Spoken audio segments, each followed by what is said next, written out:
Ukraine has welcomed US President Donald Trump's fresh set of sanctions on Russia, or rather his first set of sanctions on Russia since taking office in January, targeting two of the largest oil companies, Rosneft Oil and Lukoil. President Volodymyr Zelenskyy calling it a strong and much-needed message and a clear signal that prolonging the war should come at a cost. Mr. Trump slapping tariffs on Russia after complaining that talks on ending the war with his Russian counterpart Vladimir Putin, quote, do not go anywhere. The US leader has held off placing sanctions against Moscow for months, but eventually went ahead after plans for a fresh summit in Budapest collapsed. Mr. Trump adding that he hopes the sanctions will be short-lived and that the war will be settled. A double whammy for Russia, the European Union imposing a package of sanctions on Moscow targeting key energy revenue, including a ban on Russian liquefied natural gas or LNG imports. It's a move also welcomed by President Zelenskyy, who has called for more pressure to force Russia to negotiate a ceasefire. I think that, of course, it's more tough sanctions on Russia.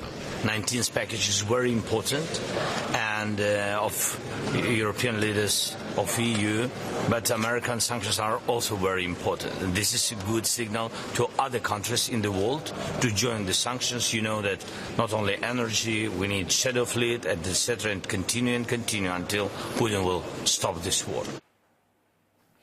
European leaders are in Brussels along with Mr. Zelenskyy to reaffirm support for Kyiv, atop of their agenda using seized Russian assets to fund Ukraine, a move that Mr. Zelenskyy has been pushing for to happen as soon as possible. Moscow has vowed a painful response if that should happen. Well, Will Denselow is covering this story for CNA from Brussels. Given that there's always questions about how much support for Ukraine can continue as this war of attrition grinds on, what does Mr. Zelenskyy's presence at this summit in Brussels mean, as well as this 19th round of sanctions from the European Union on Russia?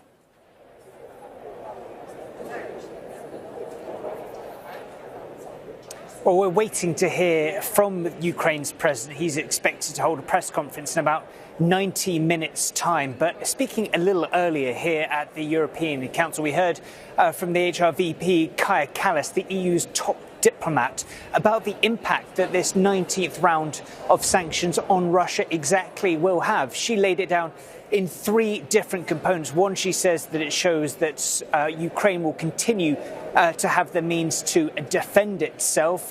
She added that this is further proof that Ukraine and its allies will outlast Russia in this war. She also says it sends a strong message to the United States and US President Donald Trump that the EU is taking action. When it comes to the details of these sanctions, well, as you mentioned, sanctions on cryptocurrencies, more Russian banks, liquefied natural gas, a huge one. That ban on the import of LNG into the EU will take effect at the start of 2027. Ursula von der Leyen, the European Commission president, said that that will hit the heart of Russia's war machine.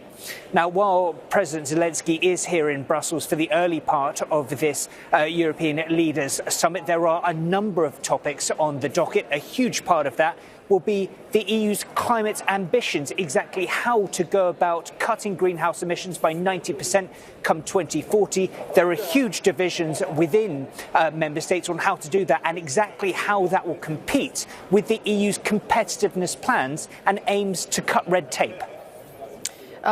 Will, we mentioned this just before we crossed you, the European move, which has faced some opposition within the bloc, about using frozen Russian assets to raise money for Ukraine. Is that something else the bloc might be planning to do in immediate term plans to help Ukraine?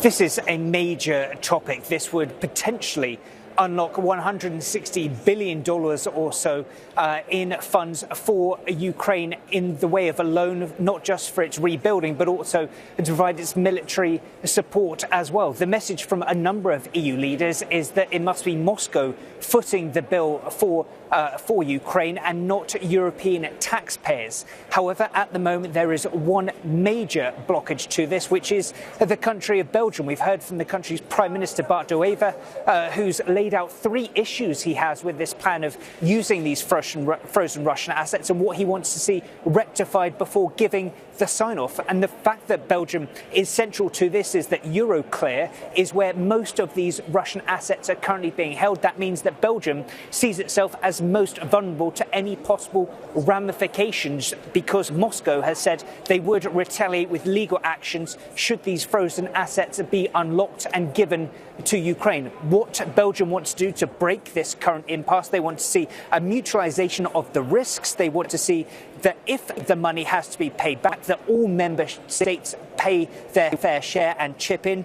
They also say that all nations with frozen Russian assets must participate too. The message on this issue from Volodymyr Zelenskyy was crystal clear to EU member states. He said, let's act now.